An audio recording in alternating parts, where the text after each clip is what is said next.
क्या आपको पता है कि भारत में फॉरेक्स ट्रेडिंग करना कानूनी है या गैर कानूनी? और अगर आप गलत तरीके से फॉरेक्स ट्रेडिंग करते हैं तो आप पर 3 गुना जुर्माना और जेल की सजा भी हो सकती है। नमस्कार दोस्तों, मैं हूं सचिन और आपका स्वागत है धन शिक्षा चैनल पर।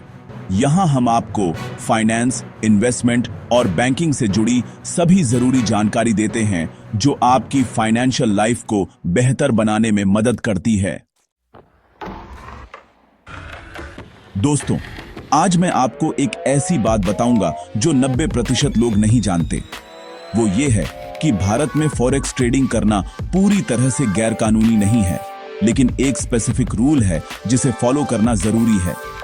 और इस रूल को नहीं मानने पर आरबीआई और सीबी आपके साथ क्या कर सकते हैं, ये जानकर आप शॉक्ड हो जाएंगे। सबसे पहले समझते हैं कि फॉरेक्स ट्रेडिंग क्या है। फॉरेक्स यानी फॉरेन एक्सचेंज मार्केट, जहां विभिन्न देशों की करेंसीज का ट्रेडिंग होता है। अब भारत में इसके क्या नियम हैं? आरबीआई और एससीबी के अनुसार भारतीय निवासी केवल आईएनआर बेस्ड करेंसी पेयर्स में ही ट्रेडिंग कर सकते हैं, जैसे USD INR, GBP INR, EUR INR, JPY INR. ये ट्रेडिंग केवल ऑथराइज्ड ब्रोकर्स के थ्रू ही होनी चाहिए। ईयूआर यूएसडी, जीबीपी यूएसडी जैसे नॉन आईएनआर पेयर्स में ट्रेडिंग, ऑफशोर प्लेटफॉर्म्स पर ट्रेडिंग करना, अनऑथराइज्ड ब्रोकर्स के साथ ट्रेडिंग करना। भारत में फॉरेन एक्सचेंज मैनेजमेंट एक्ट यानी फीमा 1999 के तहत फॉरेक्स ट्रेडिंग रेगुलेटेड है। केवल जेन्युइन बिजनेस पर्पसेस के लिए फॉरेक्स ट्रेडिंग अलाउड है।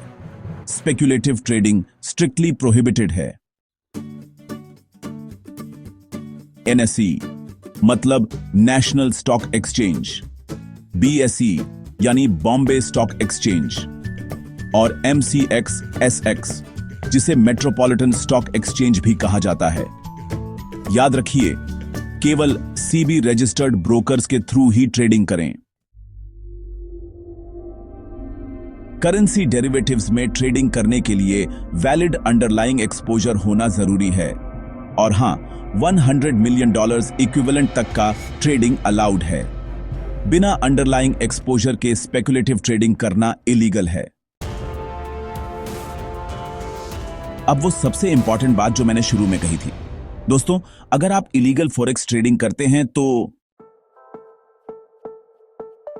फीमा के तहत जुर्माना इन्वॉल्व्ड अमाउंट का 3 गुना तक हो सकता है।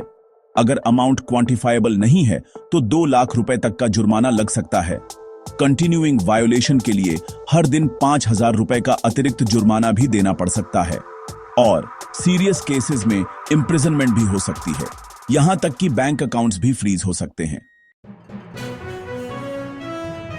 RBI unauthorised forex trading platforms की लिस्ट को रेगुलरली अपडेट करता है और लोगों को वार्निंग देता है कि वे इन प्लेटफॉर्म्स पर ट्रेडिंग न करें। इसके अलावा ईडी यानी एनफोर्समेंट डायरेक्टोरेट भी एक्शन ले सकती है। तो दोस्तों, ये था वो शॉकिंग ट्रूथ जो ज्यादातर लोग नहीं जानते। अब बात करते हैं कि आप सेफ तरीके से कैसे ट्रेडिंग शुरू कर सकते हैं। डिस्क्रिप्शन में मैंने जीरोधा अप स्टॉक्स जैसे ऑथराइज्ड ब्रोकर्स के लिंक्स दिए हैं।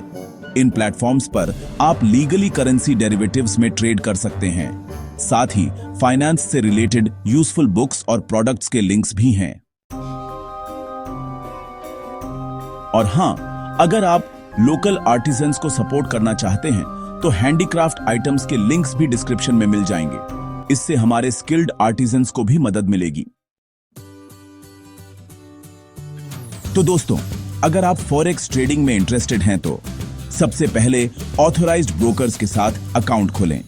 करेंसी डेरिवेटिव्स के बारे में प्रॉपर एजुकेशन लें। हमेशा लीगल गाइडलाइंस फॉलो करें। डिस्क्रिप्शन में दिए गए लिंक्स चेक करें। कभी भी ऑफशोर प्लेटफॉर्म्स पर ट्रेडिंग न करें।